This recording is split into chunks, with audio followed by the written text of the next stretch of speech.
नमस्कार मेरे प्रिय दोस्तों। कि परमेश्वर आप सबको आशीष दे, कि पवित्र आत्मा गाइड गाइड उनका जो अधीन होते हैं परमेश्वर के राज्य के, परमेश्वर के राज्य की सरकार के। वे जो परमेश्वर के राज्य के अंदर हैं वो पवित्र आत्मा द्वारा मार्गदर्शित होते हैं। वे जो पैदा होते हैं जल और पवित्र आत्मा से, वो पवित्र आत्मा से बपतिस्मा ग्रहण किए हैं, उनसे मोहर प्राप्त किए हुए हैं। तो कि वह आए और मार्गदर्शन दे और लेकर जाए और लोगों तक, ताकि दूसरे भी वे इस प्रिविलेज को ग्रहण कर सकें कि जो है पवित्र आत्मा का ग्रहण करना। कुछ भी जीरो, मैं कहूंगा कुछ भी संसार में कुछ भी नहीं है जिसकी तुलना हो सके अमीरी से, महानता से, तेज से। असीम परमेश्वर एक व्यक्ति के एक अंदर की जो है मनुष्य, या बहुत बेहतर कि जब ग्रहण करते हैं पवित्र आत्मा को, पवित्र आत्मा मेरे प्रिय दोस्त, उनके अंदर अधिक दिलचस्पी है आपके अंदर आने की, बजाय आपसे आपसे बढ़कर। वो चाहते हैं आपके अंदर प्रवेश करना, आपके अंदर राज्य करना, आपके हृदय पर आपसे भी बढ़कर। और इसीलिए कभी भी ना सोचा क्यों मुझे पवित्र आत्मा प्राप्त नहीं हुई, मैंने ये किया, मैंने वो किया और नहीं ग्रहण की। आपने ग्रहण नहीं की एक मात्र प्रश्न के कारण, कि आपने समर्पण अपने पूरे जीवन का नहीं किया, पूरे हृदय का, अपनी पूरी भावनाओं का, अपने सब विचारों का, अपनी पूरी आत्मा का, अपने पूरे हृदय का। ये सब कुछ के लिए सब कुछ होने की जरूरत है। कोई रास्ता नहीं कि पवित्र आत्मा जो है पूर्णता परमेश्वर की, जो है खुद परमेश्वर, एक व्यक्ति के अंदर प्रवेश करे जो 99% समर्पण करे मगर 1% पीछे की ओर रहे। नहीं होगा, तब नहीं होगा। तो उनके अंदर वो दिलचस्पी है आपके अंदर निवास करने की, आपसे भी बढ़कर। जाने इस चीज कि, और ये योग्यता के आधार पर नहीं है कि आप उन्हें ग्रहण करोगे, नहीं। इसलिए नहीं कि आप योग्य हो, मेरे अंदर पवित्र आत्मा, इसलिए नहीं कि मैं योग्य हूं, नहीं। यदि मैं योग्य होता मैं कुछ भी ग्रहण न करता, मगर एक प्रश्न के कारण, एक मात्र कि हम यहां पर मौजूद हैं और यहां पर है लिखा हुआ, दर्ज प्रेरितों की पुस्तक में, क्यों कि कुछ ग्रहण करते हैं और कुछ ग्रहण नहीं करते पवित्र आत्मा को, क्यों क्यों क्यों क्यों, यह है प्रश्न। तो प्रेरित पौलुस, उसने कहा, बल्कि पतरस ने, प्रेरित पतरस ने इस प्रकार कहा, इस प्रकार हम गवाही है इन शब्दों की, परमेश्वर के शब्द की, और हम और पवित्र आत्मा भी, हम और पवित्र आत्मा की परमेश्वर ने जिसे दिया उन्हें, कि जो उन्हें उनकी आज्ञा पालन करते, केवल ये, कि जो उनकी आज्ञा का पालन करते हैं, केवल ये। तो इसलिए नहीं कि हम योग्य हैं या योग्य होना नहीं है, क्योंकि इसलिए कि हम महसूस करते हैं, महसूस करना छोड़ दिए हैं, मगर क्योंकि हम आज्ञा का पालन करते हैं। इसलिए नहीं कि हम चर्च में हैं कि हमारे पास अधिकार है या योग्य हम बनते हैं, नहीं। मगर जब हम आज्ञा का पालन करते हैं, उनके शब्दों का, पहला सबसे बड़ा आदेश ये बहुत मजबूत है। और मैं आपको दिखाऊंगा कि क्या अर्थ है, क्या अर्थ है, क्या है मतलब परमेश्वर हमारे अंदर होने का। उसने कहा है, पहला सबसे बड़ा आदेश, तुम अपने प्रभु परमेश्वर को सब अपने पूर्ण हृदय से, अपनी आत्मा से, अपनी पूरी ताकत से, अपने सब विचारों से, कि दूसरे शब्दों में कोई भी स्पेस किसी और चीज के लिए नहीं है, सब कुछ होने की जरूरत है, सब कुछ से प्रेम। तो सबसे पहले वो पहले होने की जरूरत है आपके माता पिता, आपके बच्चों से, आपके परिवार से, आपके घर से, आपके जीवन से, आपके रेपुटेशन से, आपके पैसे से, सब कुछ से पहले आपके भविष्य से, आपके सपनों से, आपके प्रोजेक्ट से, व्यक्तिगत, उन्हें पहले होने की जरूरत है। उन्हें आपके जीवन में प्राथमिकता होने की जरूरत है। और इसीलिए प्रभु यीशु ने कहा, और आपने ये बहुत बार सुना है, मैं दोहराऊंगा, प्रभु यीशु ने कहा है, सबसे पहले खोज करें पहले परमेश्वर के राज्य की और उसके धार्मिकता की। कि दूसरे शब्दों में सबसे पहले परमेश्वर के राज्य की खोज का अर्थ है खोज करें सबसे पहले सरकार परमेश्वर की इच्छा पूरी करने की, अधीन हो उस परमेश्वर की इच्छा के प्रति। और तब जी हाँ, आप अधीन होते हो परमेश्वर की इच्छा के, उसके शब्दों का पालन करते हो, आप वो करते हो जो सही है। न्याय वो नहीं कि जो हम परमेश्वर से खोज कर रहे हैं, क्या नहीं, क्या ये अभियान जिसे हम कर रहे हैं, अभियान न्याय का है। मगर क्या है सबसे बड़ा न्याय, कि हम जो करते हैं परमेश्वर को लेकर, उन्हें सबसे पहले स्थान पर अपने जीवन में रखते हुए, जब हम उन्हें पहले स्थान पर नहीं रखते तो हम सबसे अधिक अन्यायी हैं धरती के ऊपर, क्योंकि वो मरे हमारे लिए। और ऐसे होते हुए भी हम उन्हें रखते हैं दूसरी योजनाओं में, नहीं होगा। तो पवित्र आत्मा उनके लिए है जो आज्ञा का पालन करते हैं, परमेश्वर के शब्द, जो आज्ञा का पालन करता है, केवल ये इसलिए नहीं कि जो महसूस करता है, ये उसके लिए नहीं कि जो अच्छा है, उसके लिए नहीं कि जो धार्मिक है, उसके लिए नहीं कि जो दशमांश में वफादार है भेंट में, नहीं। पवित्र आत्मा उनके लिए है जो आज्ञा का पालन करते हैं। आज्ञा का पालन, केवल ये आज्ञा का पालन। और तब जी हाँ, एक व्यक्ति पवित्र आत्मा ग्रहण करता है। इसलिए नहीं कि एक व्यक्ति जोर लगाता है कि वो ना करे जो गलत है, वो जोर लगाए कि अन्यायी ना हो, वो जोर लगाते हैं कि कैसर को वो दे जो कैसर को, और जो परमेश्वर को जो परमेश्वर का। तब पवित्र आत्मा आती है। यही प्रेरित पतरस ने यहाँ पर सिखाया है, यहूदियों को सिखाते हुए, धार्मिक लोगों को सिखाते हुए, जो मुखिया थे, उन्होंने ये कहा कि परमेश्वर पवित्र आत्मा उन्हें देते हैं कि जो उनका आज्ञा का पालन करते हैं, केवल ये, कुछ और नहीं। और आज्ञा का पालन आप जानते हो, यह है प्रश्न व्यवहार का, एक्शन का। समझ में आया?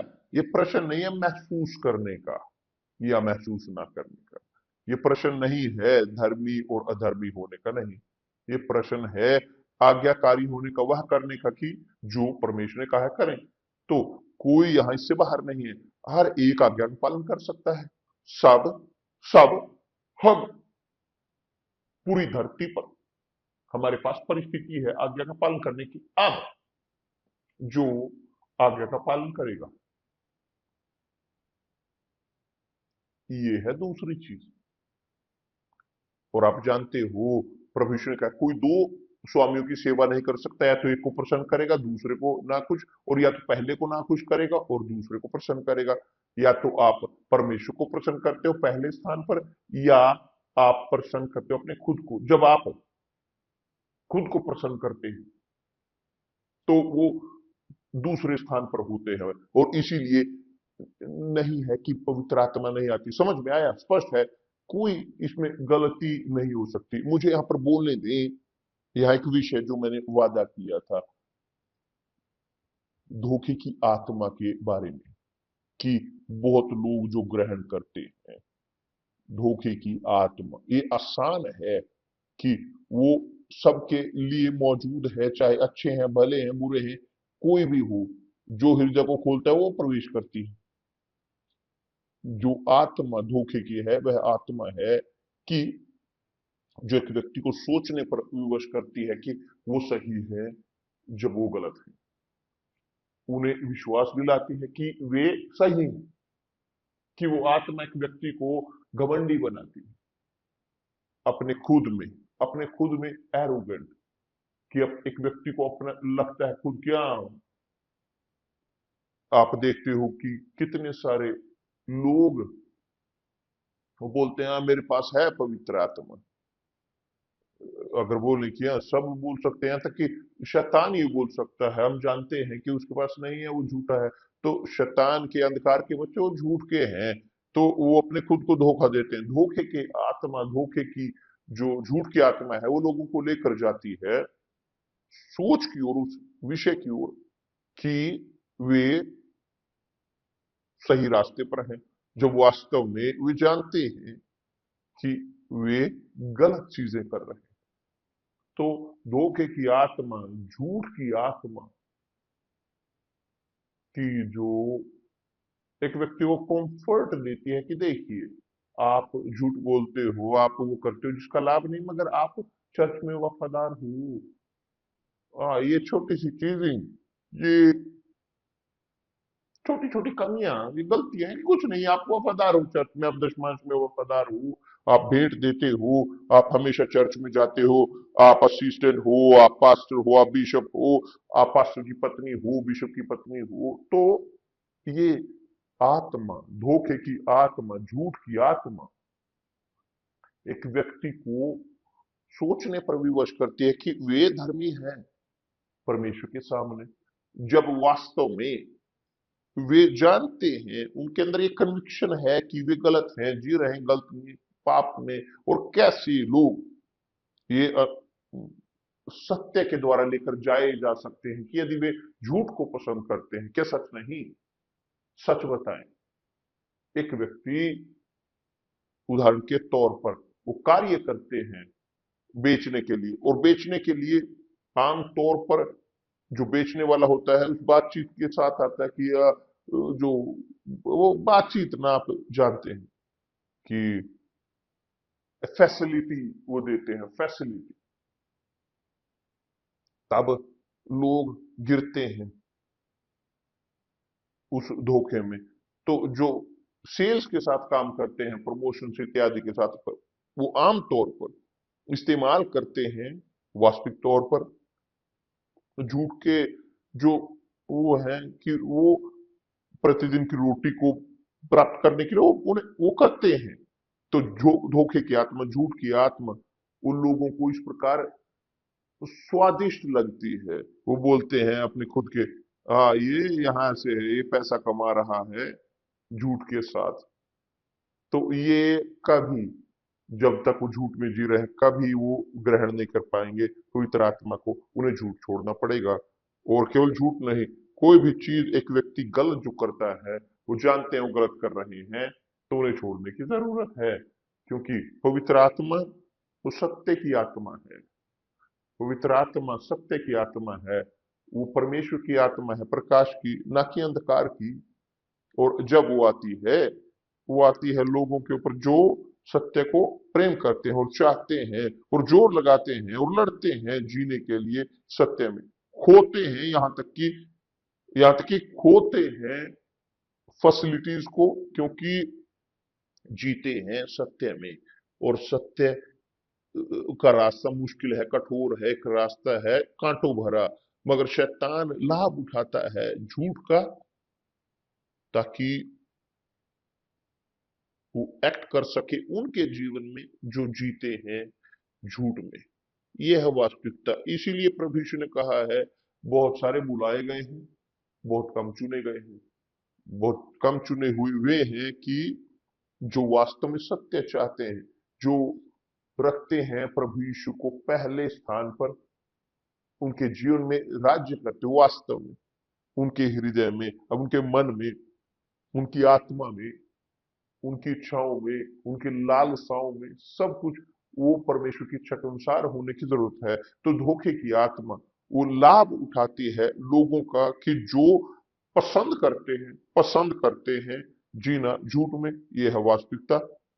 और वे दुष्ट आत्मा, झूठ की आत्मा, वो एक व्यक्ति को कन्विंस करती है, वो कंफर्ट देती है दिखने के तौर पर कि जो वहां चर्च में जो अच्छे काम करते हैं वो असिस्टेंट है चर्च में, मगर चर्च में वो दिखने के तौर पर परमेश्वर की सेवा करते हैं, मगर चर्च के बाहर वो शैतान की सेवा करते हैं। और वास्तव में तब असंभव है कि एक व्यक्ति ग्रहण करे पवित्र आत्मा को जब तक वे निर्णय नहीं लेते अपने जीवन में। मगर वास्तविकता ये है कि कैसे धोखे की आत्मा, आप जानते हो कौन है मसीह विरोधी? मसीह विरोधी मसीह विरोधी वो जो सब कुछ मसीह ने किया है वो मसीह विरोधी करेगा झूठ के साथ। वो सब कुछ वो उल्टा करेगा।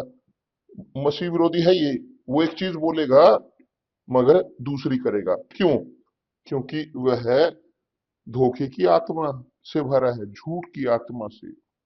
ये आत्मा है कि जो प्रभु यीशु का वो सामना करती है, उसके विपरीत ये आत्मा है मसीह विरोधी की, ये धोखे की आत्मा है। तो बहुत सारे लोग वो चाहते हैं अन्य भाषा में बोलना। उदाहरण के तौर पर वे इतने फोकस हैं, इतने जड़ित अन्य भाषा में बोलने के लिए कि शैतानो लाभ उठाता है इस चीज का। वो कि वो चिंतित हैं ग्रहण करने के लिए पवित्र आत्मा। तो शैतान की आत्मा उन लोगों के ऊपर उतरती है और अन्य भाषा में बोलते हैं अन्य भाषा में, मगर शैतान की भाषा, नरक की भाषा, परमेश्वर की भाषा नहीं, अन्य नहीं है शैतान के लिए, क्योंकि शैतान जानता है कि वह क्या बोल रहे हैं। तो बहुत सारे लोग बेचारे वो भ्रमित होते हैं इस आत्मा के द्वारा, और इसके कारण वे धार्मिक हैं और चैरिटी करते हैं, और लोग हैं यहां तक कि दिखने के तौर पर सही हैं, मगर वे धोखे में जीते हैं, भ्रमित। वो भ्रमित है धोखे की आत्मा के द्वारा, दुष्ट आत्मा के द्वारा, धोखे की आत्मा के द्वारा। बोलते हैं अन्य भाषा में, मगर परमेश्वर की भाषा नहीं, दूतों की भाषा नहीं, मगर भाषा नरक की। यह है वास्तविकता। और लोग कन्विंस होते हैं उससे, वे कन्विंस होते हैं कि उनके पास है पवित्र आत्मा, और रहते हैं चर्च के अंदर, रहते हैं समय को खराब करते हुए चर्च के अंदर, क्योंकि चर्च के हैं, धार्मिक हैं दिखने के तौर पर, अच्छे भले इत्यादि इत्यादि, लेकिन उनके अंदर है दुष्ट आत्मा। तो इस प्रकार की आत्मा एक व्यक्ति को शांति में नहीं रहने देती। क्यों? क्योंकि वे जी रहे होते हैं, जीते हैं पाप में, क्योंकि उनके अंदर शांति नहीं होती। वो चर्च में होते हैं तो गाते हैं, यीशु की आराधना करते हैं, वो भावनात्मक होते हैं, भावनाएं उनके अंदर आती हैं उन गीतों के द्वारा, संगीत के द्वारा।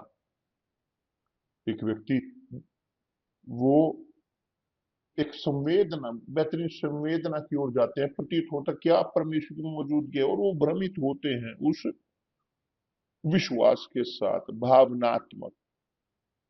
तो वो गीत गाते हैं, रोते हैं, कितनी बढ़िया मौजूदगी, मगर वो कुछ नहीं क्षमा चाहता हूं मेरे प्रिय दोस्त, ऐसा कुछ नहीं है।